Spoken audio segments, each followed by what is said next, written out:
ఉద్యోగ పర్వము ప్రథమ శ్వాసం పార్ట్ 1. ఉద్యోగ పర్వము మహాభారతం ఇతిహాసంలోని 5వ పర్వం. ఆంధ్ర మహాభారతంలో ఈ భాగాన్ని తిక్కన్న అనువదించాడు. ఉద్యోగము అనగా ప్రయత్నం, యుద్ధానికి శాంతికి జరిగే యత్నాలు ఈ పర్వంలో ముఖ్య కథాంశం. సంస్కృత మూలంలో 6698 శ్లోకాలు ఉన్నాయి. సనద్జాతీయం ఉద్యోగ పర్వంలో ఒక భాగం. 41 నుండి 46 వరకు అధ్యాయాలు. దీనిపై ఆదిశంకరాచార్యులు వ్యాఖ్యానం రాశారు. ప్రథమ శ్వాసం. ఉత్తర అభిమన్యుల వివాహం గడిచి 4 రోజులు తర్వాత ధర్మరాజు తన సోదర పుత్ర సమేతంగా విరాటరాజు కొలువు కూటంలో ప్రవేశించాడు. అప్పుడు విరాటరాజు కృష్ణుడు, బలరాముడు, వారి పుత్రులు, బంధువులతో ఇష్టాగోష్ఠి జరుపుతున్నాడు. అప్పుడు శ్రీకృష్ణుడు అందరినీ చూసి, పాండవులు అరణ్యవాసం, అజ్ఞాతవాసం విజయవంతంగా పూర్తి చేశారు. వారు ఎంతటి ధర్మపరులో అందరికీ తెలుసు. సుయోధనుడు శకుని సహాయంతో పాండవులను మాయాజూదంలో ఓడించి పాండవుల రాజ్యలక్ష్మిని అన్యాయంగా అపహరించాడు. కనుక పాండవులకు, కౌరవులకు క్షేమకరమైన ఒక మార్గం అన్వేషించి పాండవుల రాజ్యం వారికి సంక్రమింప చేయాలి. పాండవులకు పితృధనంగా కొంత రాజ్యం లభించింది. ధర్మరాజు రాజసూయ యాగం నిర్వహించి రాజ్యాన్ని విస్తరించి మాయాజూదంలో అంతా దుర్యోధనుని పరం చేసి అడవులలో సోదర పత్ని సమేతంగా అనేక ఇడుములు పడ్డాడు. సుయోధనుడు శకుని, దుశ్శాసన, కర్ణాదులతో చేరి వారిని అనేక అవమానాల పాలు చేశాడు. పాండవులు సాయం సంతరించుకునే లోపే వారిని ఎదుర్కొనడానికి సన్నాహాలు చేస్తున్నాడు. కనుక పాండవులు వారికి సహాయాన్నందించే వారిని సమీకరించడం అనివార్యం. వారి బలపరక్రమాలను ప్రదర్శించవలసిన సమయం ఆసన్నమైంది. అయినా కౌరవుల మనసులో ఏముందో తెలుసుకుని తదుపరి కార్యక్రమ రచన చేయడం ఉచితం. కనుక హస్తినాపురానికి ఒక దూతను పంపుట ఉచితం. వారు పాండవులకు రాజ్యభాగం శాంతి మార్గంలో ఇస్తే ఇరు వర్గాలకు మంచిది. లేకుంటే ఏది ఉచితమో తర్వాత నిర్ణయిస్తాం అన్నాడు. అప్పుడు బలరాముడు లేచి, తమ్ముడు శ్రీకృష్ణుడు చెప్పినది ఉచితం. ఇరు వర్గాలకు ఇది క్షేమకరం. మనము ఒక దూతను కౌరవేంద్రుని వద్దకు పంపుదాం. సుయోధనుని అతిశయానికి లోబడి ధర్మనందనుడు సౌమ్యం ప్రదర్శించి రాజ్యాన్ని కోల్పోయాడు. సుయోధనునికి జూద విద్యలో ప్రావీణ్యం లేదు కనుక శకునిని నియమించాడు. అతని ప్రావీణ్యంతో రాజ్యాన్ని జూదంలో గెలిచి సుయోధన పరం చేశాడు. ఇందులో దుర్యోధనుని అపరాధం ఏమీ లేదు. కనుక దూత వినయంతో కార్యాన్ని చక్కపెట్టేలా ఉండాలి అన్నాడు. సాత్యకి ఆవేశం. బలరాముని మాటలు సాత్యకి కోపం తెప్పించాయి. బలరామ, నువ్వు ఇలా మాట్లాడడం తగదు. ఇలా మాట్లాడడం నీకే తగింది. అయినా నిన్నని ఏమి లాభం? దుర్యోధనుడు మంచివాడంటున్న నిన్ను మాట్లాడించి వింటున్న వారిని అనాలి. ధర్మరాజు వేడుక పుట్టి జూదమాడా? దుర్యోధనాదులంతా కుట్రపన్ని ధర్మరాజుని జూదానికి పిలిచి కపట జూదం ఆడి అతడి రాజ్యలక్ష్మిని అపహరించి అతని సోదరులను, ధర్మపత్నిని అవమానించలేదా? ధర్మరాజు ధర్మగుణం లోకానికి తెలియనిదా? పాండవుల వద్ద అపహరించిన రాజ్యం పాండవులకు ఇవ్వక తప్పదు. లేకున్నా యాచనతో పని లేదు. పాండవులు యుద్ధంలో వారి రాజ్యాన్ని పొందగలరు. భీమార్జునులను ఎదిరించి నిలవగలవారు లేరు. సుయోధనుడు సోదర సమేతంగా వారి చేతిలో హతుడగుట నిక్కము. నేను వారితో ఉండగా యుద్ధభూమిలో నిలవగల వాడెవడు? విరాటుని పరాక్రమం తక్కువ. పాంచాల వీరులు, వృష్టి వీరులు యుద్ధంలో తలపడి సుయోధనుని తమ్ముళ్లను హతమార్చక మానరు. రాజ్యం ఇవ్వకుంటే యుద్ధము తప్పదు. దూతను పంపండి. కానీ న్యాయంగా ఇస్తే సరి, యాచన వద్దు అన్నాడు. ద్రుపదుడు తన అభిప్రాయం వెళ్ళిపుచ్చుట. సాత్యకి మాటలను ప్రోత్సహిస్తూ ద్రుపదుడు లేచి సాత్యకి చెప్పింది సముచితంగా ఉంది. బలరాముని మాటలు అంగీకరించడం వీలు కాదు. సుయోధనుడు మంచి మాటలతో వినకుంటే యుద్ధమే శరణ్యం. భీష్మ ద్రోణాదులు సుయోధుని ఆశ్రయంలో ఉన్నారు కనుక వారు అతనికి సహాయంగా ఉంటారు.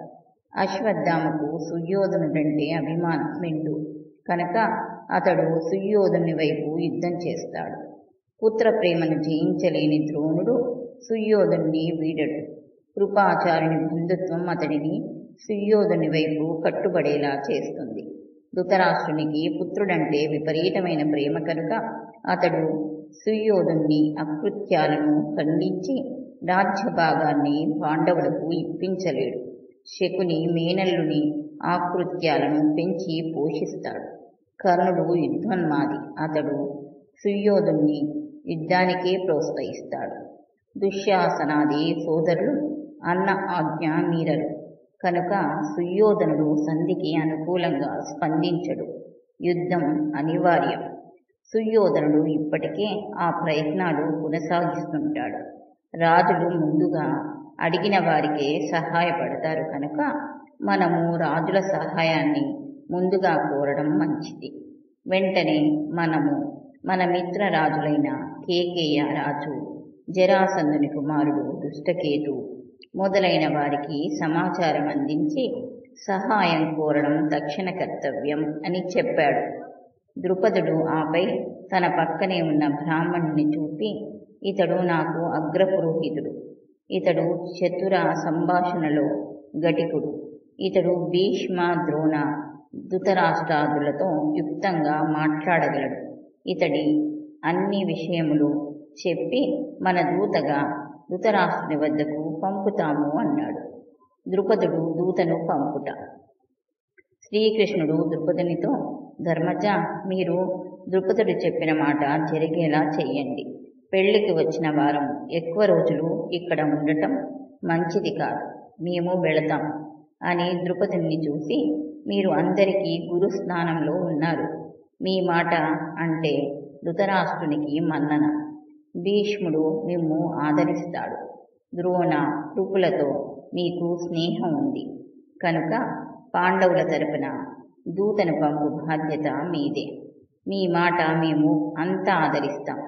మీరు కోరినట్లు సుయోధనుడు రాజ్యం ఇవ్వకపోతే యుద్ధం తప్పదు. మీరంతా మీ మీ నగరాలకు వెళ్ళి యుద్ధ సన్నాహాలు చెయ్యండి అని శ్రీకృష్ణుడు తన వారితో ద్వారకకు వెళ్ళాడు. పాండవులు, ద్రుపదుడు, విరాటుడు యుద్ధ సన్నాహాలు చేస్తున్నారు. ఈ విషయాలు చారుల ద్వారా తెలుసుకున్న దుర్యోధనుడు తను కూడా యుద్ధ సన్నాహాలు చేయడం మొదలుపెట్టాడు. పాండవుల తరపున దూతగా నియమించిన బ్రాహ్మణుని పిలిచి, ద్రుపదుడు, విప్రవోత్తమ, నువ్వు మాకు హితుడవు, బుద్ధి కుశలత కలవాడవు, చతుర భాషణలు నేర్పరివి, సమయస్ఫూర్తి కలవాడవు, ఉన్నతకుల సంజాతుడు, మాకు సన్నిహితుడవు కనుక నిన్ను దూతగా పంపుతున్నాను. ధర్మరాజు ధర్మాత్ముడు, దుర్యోధనుడు కుటిలుడు. నువ్వు ధృతరాష్ట్రునితో మాట్లాడి పాండవుల రాజ్యం ఇమ్మని అర్థించాలి. పాండవులు అడవులలో పడిన కష్టాలు చెప్పి అక్కడ వారిని ఒప్పించాలి. శ్రీకృష్ణాదులు పలికిన పలుకులు సమోచితంగా తెలియచెయ్యాలి. భీష్మ, ద్రోణ, కృపాచార్యులు మనసెరిగి మాట్లాడాలి. దైవకృప వలన సుయోధనుడు అంగీకరిస్తే అందరికీ క్షేమమే అని చెప్పాడు. విప్రుడు అందరి వద్ద సెలవు తీసుకుని హస్తినాకు వెళ్ళాడు. సహాయార్థే దుర్యోధనుడు ద్వారకకు ఏగుట. హస్తినాలో కూడా ఇలాంటి చర్చలే జరుగుతున్నాయి. శ్రీకృష్ణుని వద్దకు దూతను పంపాలనుకున్న దుర్యోధనుడు మనసు మార్చుకుని తనే స్వయంగా ద్వారకకు పయనమయ్యాడు. అర్జునుడు కూడా అదే రోజు ద్వారక చేరాడు. ఆ సమయంలో శ్రీకృష్ణుడు శయనించి ఉన్నాడు. ముందుగా వచ్చిన సుయోధనుడు శ్రీకృష్ణుని తలవైపు ఉన్న ఆసనంపై కూర్చున్నాడు. తర్వాత వచ్చిన అర్జునుడు శ్రీకృష్ణుని కాళ్లవైపు కూర్చున్నాడు. శ్రీకృష్ణుడు నిద్రలేచి ముందుగా అర్జునుని వైపు చూసి తర్వాత దుర్యోధనుని చూశాడు. ఇద్దరిని తగు రీతిన సత్కరించి వచ్చిన కారణం అడిగాడు. సుయోధనుడు ముందుగా, కృష్ణ, పాండవులకు మాకు యుద్ధం సంభవిస్తే యుద్ధంలో మాకు నీ సహాయం కోరడానికి వచ్చాను. నీకు పాండవులెంతో మేము అంతే. పైగా నేను ముందు వచ్చాను. ముందుగా వచ్చిన వారిని ఆదరించడం లోకనీతి. కనుక నాకు నీ సహాయాన్ని అర్థించకోరుతున్నాను. అందుకు శ్రీకృష్ణుడు, సుయోధన, నువ్వు ముందు ఏతించిన మాట వాస్తవం. కానీ నేను ముందుగా అర్జునుడిని చూశాను కనుక మీ ఇద్దరికి సహాయాన్ని అందించడం నా విధి. మీ ఇద్దరికి సమ్మతమయ్యేలా ఒక మార్గం చెప్తాను. నా వద్ద సుశిక్తులైన నారాయణ నామం గల 10,000 మంది యుద్ధ విద్యా నిపుణులు ఉన్నారు. వారిని ఎంచుకున్న వారి వైపు వారు యుద్ధం చేస్తారు. నేను ఒకవైపు ఉంటాను. అయితే నేను మాత్రం యుద్ధం చెయ్యను, ఆయుధం పట్టను. కోరుకున్న వారికి హితుడుగా ఉంటాను. మీరిరువురు ఎవరికి ఇష్టమైంది వారు కోరుకోండి. అర్జునుడు చిన్నవాడు కనుక అతడు ముందు కోరుకోవడం ధర్మం అన్నాడు. వెంటనే అర్జునుడు, నాకు శ్రీకృష్ణుడు కావాలి అన్నాడు. సుయోధనుడు మనసులో సంతోషించి 10,000 సైన్యం తీసుకుని బలరాముని వద్దకు వెళ్లి సహాయం కోరాడు.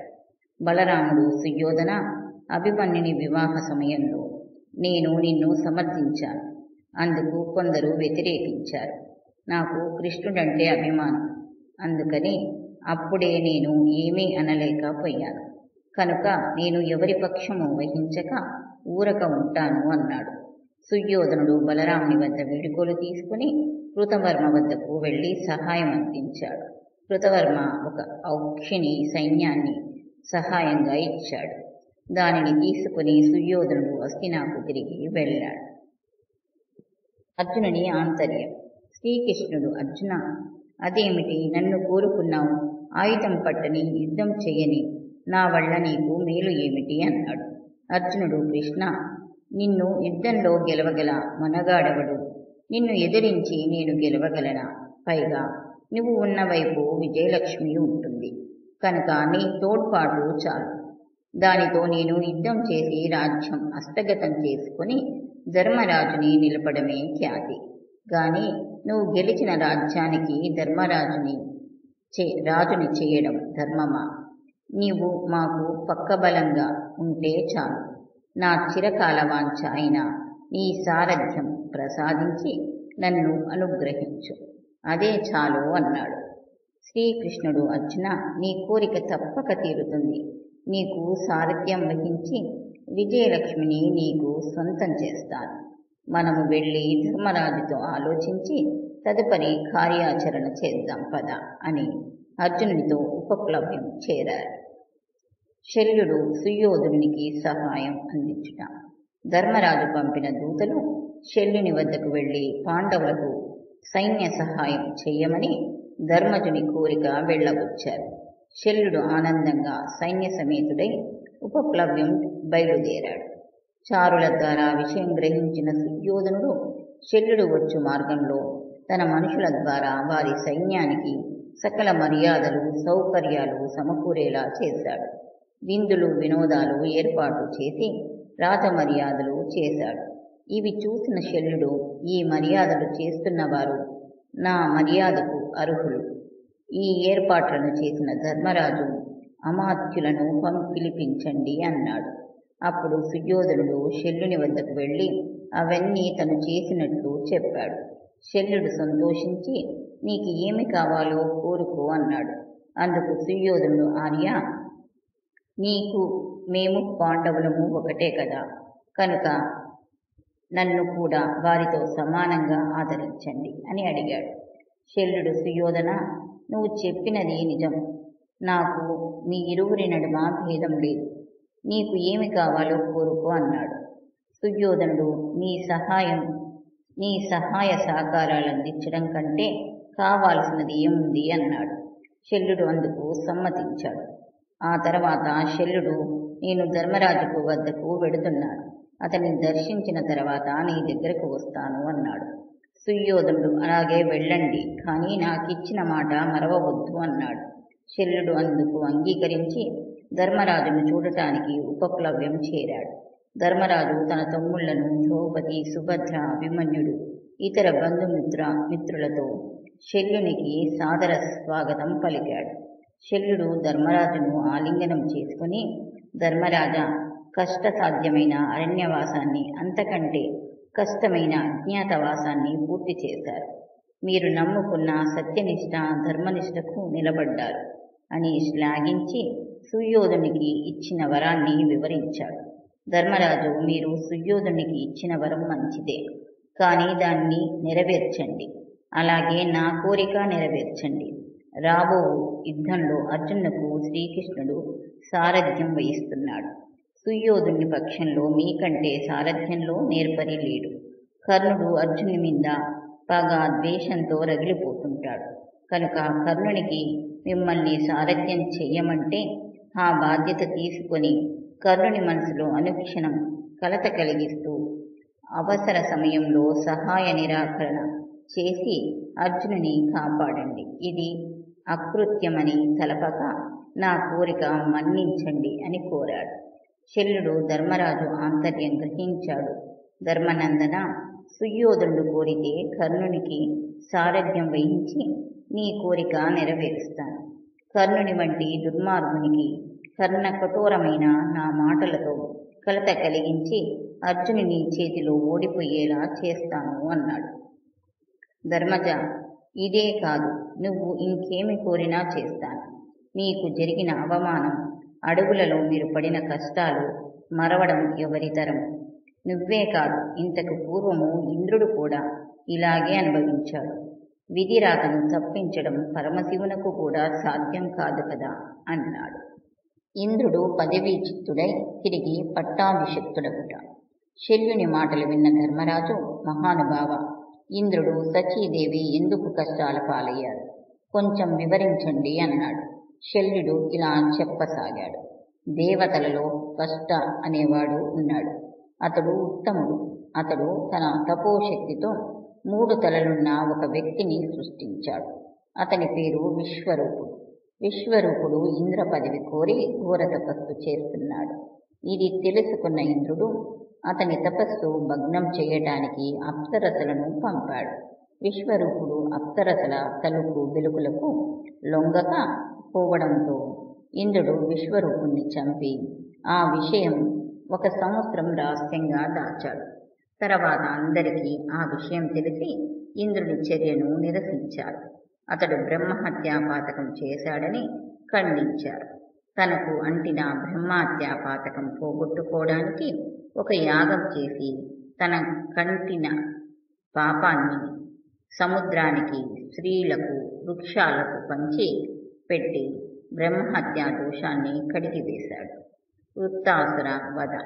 ఇది తెలిసిన త్వష్ట కోపించి నిష్కారణంగా నిరాపరాధి అయిన విశ్వరూపుణ్ణి చంపినందుకు ఇంద్రుణ్ణి చంపడానికి ఒక శక్తిని సృష్టించి అతడికి వృత్తుడు అని నామకరణం చేశాడు.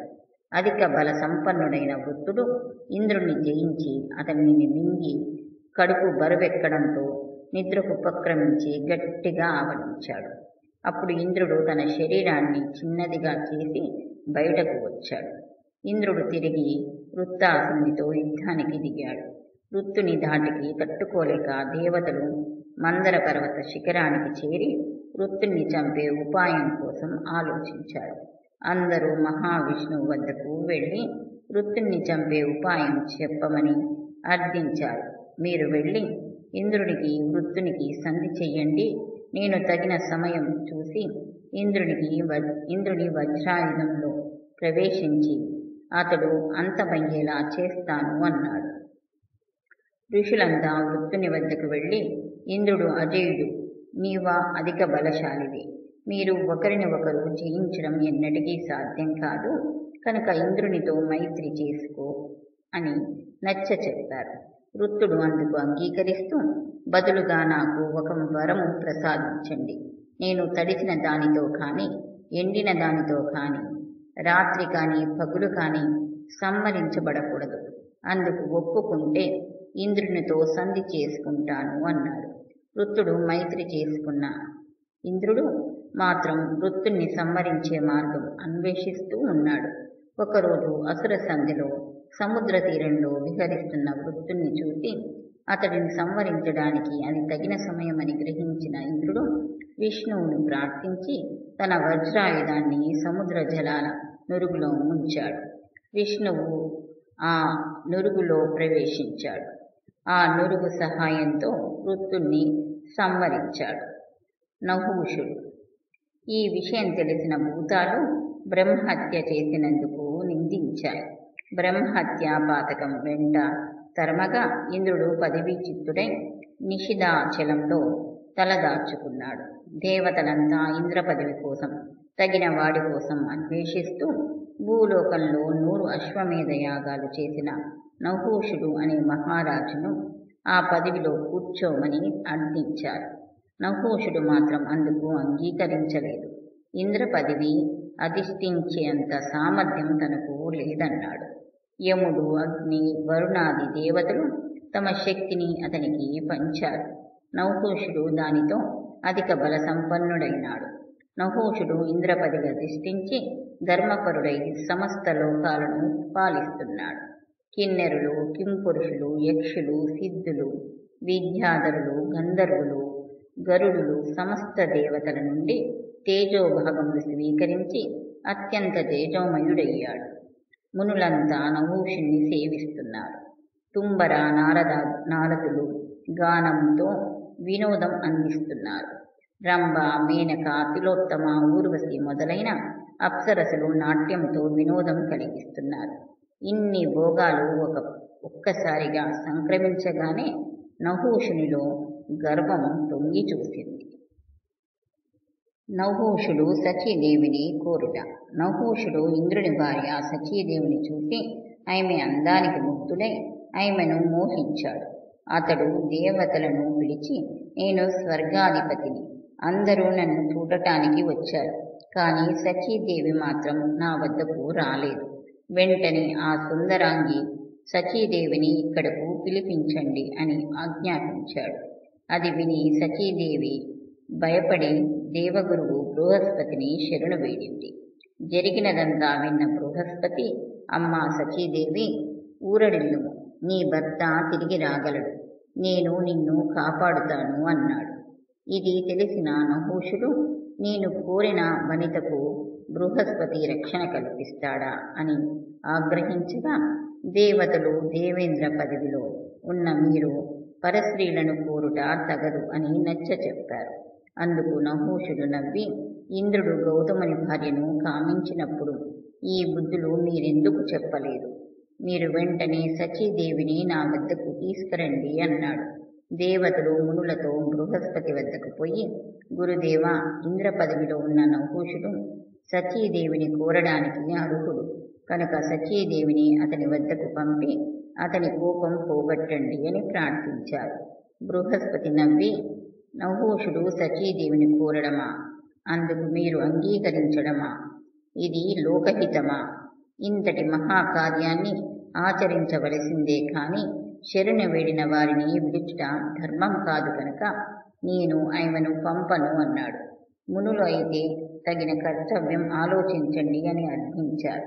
బృహస్పతి, ఒక పని చేద్దాం, సచీదేవి నహూషుని వద్దకు వెళ్ళి కొంత సమయం అడుగుతుంది, ఆ తర్వాత జరగవలసినది ఆలోచిస్తామన్నాడు.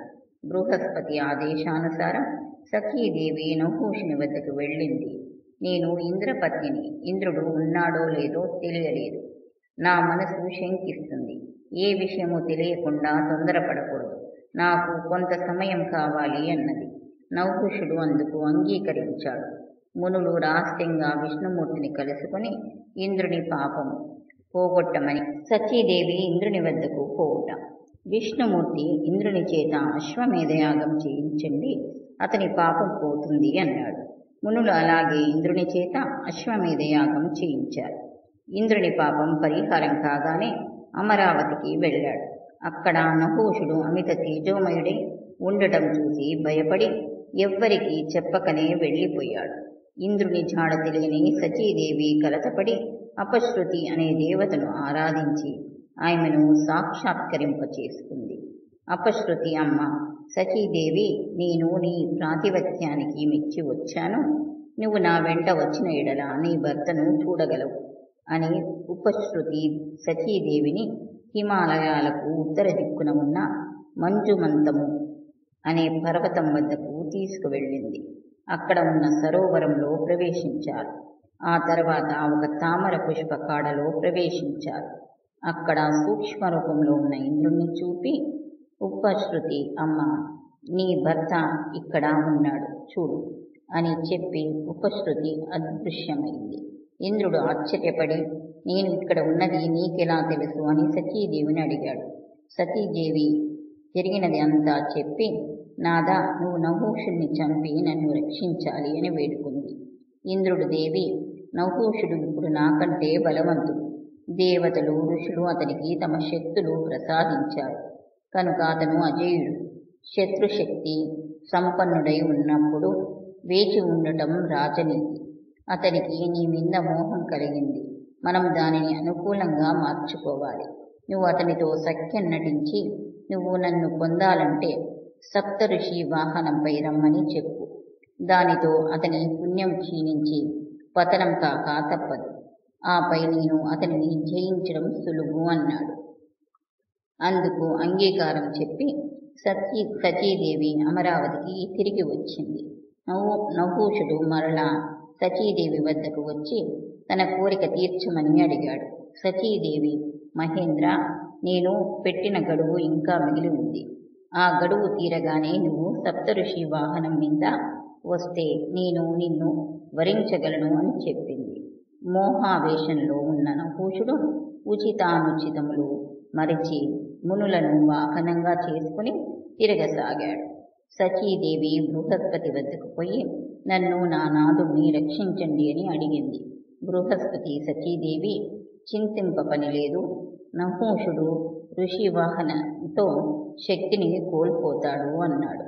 బృహస్పతి ఇంద్రుణ్ణి వెతికించుట. బృహస్పతి అగ్నిదేవుని పిలిచి ఇంద్రుడు ఎక్కడ ఉన్నాడో వెతకమని చెప్పాడు. అగ్ని ఒక స్త్రీ రూపం ధరించి మనోవేగంతో అంతా వెతికి చూశాడు. అష్టదిక్కులు, భూమి, అంతరిక్షము, కొండలు, అడవులు ఎక్కడా వెతికినా ఇంద్రుని జాడ తెలియలేదు. అగ్ని, దేవగురువు, నాకు సాధ్యమైనంత వెతికాను, ఎక్కడా కనిపించలేదు. సృష్టి క్రమంలో నీటి నుండి అగ్ని, బ్రాహ్మణుల నుండి క్షత్రియులు, రాళ్ల నుండి లోహములు పుట్టాయి. ఆ విధంగా పుట్టిన వాటికి తమ ప్రతాపం ఎక్కడ చెల్లినా తమ జన్మస్థానంలో చెల్లదు. కనుక నాకు జలప్రవేశం నిషిద్ధం.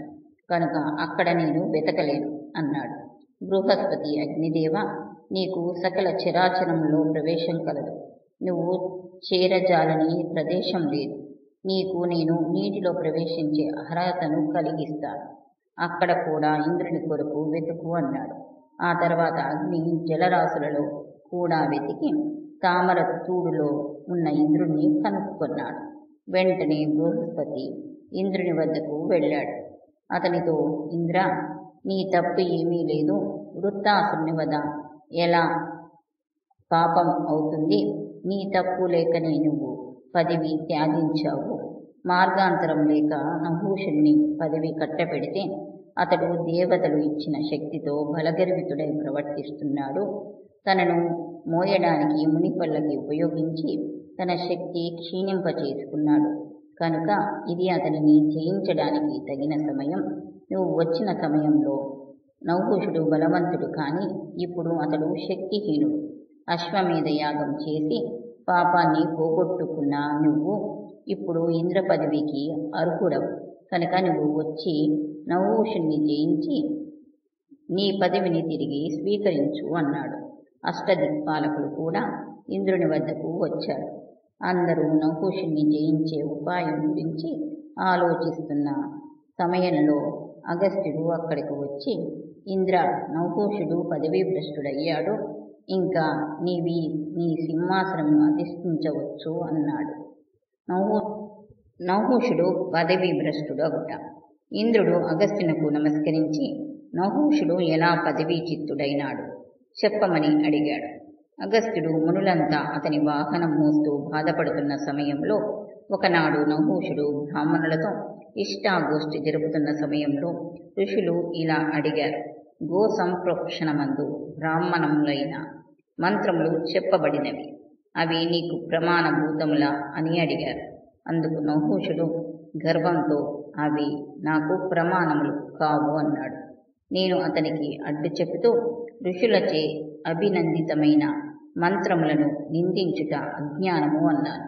అందుకు నహూషుడు కోపించి నా తలపై తన్నాడు. దానితో అతని పుణ్యము తేజమును కోల్పోయాడు. అప్పుడు నేను నహూష, మునులను వాహనంగా చేసుకుని వారిని అవమానించావు. వారు గౌరవించు మంత్రములు ప్రమాణములు కాదని నిరసించావు. నన్ను అవమానించావు కనుక నువ్వు పదవీ భ్రష్టుడవై ఇంద్రలోకం నుండి పతనమై భూలోకంన సర్పరూపంన అనేక సంవత్సరములు నివసించెదవుగాక అని శపించాను. నహూషుడు నన్ను పరిపరి విధాన ప్రార్థించగా అతడికి శాప విమోచనం చెప్పాను. ధర్మపరుడు సత్ప్రవర్తనుడైన యుధిష్ఠిరుని చూసిన తర్వాత అతని పాపములు పరిహారమై పుణ్యలోక ప్రాప్తి కాగలదు అని చెప్పాను అన్నాడు. ఇంద్రుడు అగస్త్యునికి పూజించాడు. అమరావతి అంతా అక్కడికి వచ్చి ఇంద్రుడిని అభినందించింది. ఇంద్రుడు అమరావతికి పోయి ఇంద్ర పదవి అధిష్ఠించి సచీదేవితో సుఖంగా ఉన్నాడు అని వివరించాడు. శల్యుడు మరలా, ధర్మరాజా, ఇంద్రుని వంటి వారే తమ అధికారానికి భంగం జరిగినప్పుడు అజ్ఞాతవాసం అనుభవించాడు. కనుక మీరు మీ దురావస్థకు దుఃఖించవలదు. దుర్యోధనుడు నహూషుని వలె నశించక తప్పదు అన్నాడు. ధర్మరాజు శల్యునికి కర్ణుని నిరుత్సాహపరచడం గురించి గుర్తు చేశాడు. శల్యుడు అందుకు అంగీకారం తెలిపి సేనలతో హస్తినాకు బయలుదేరాడు.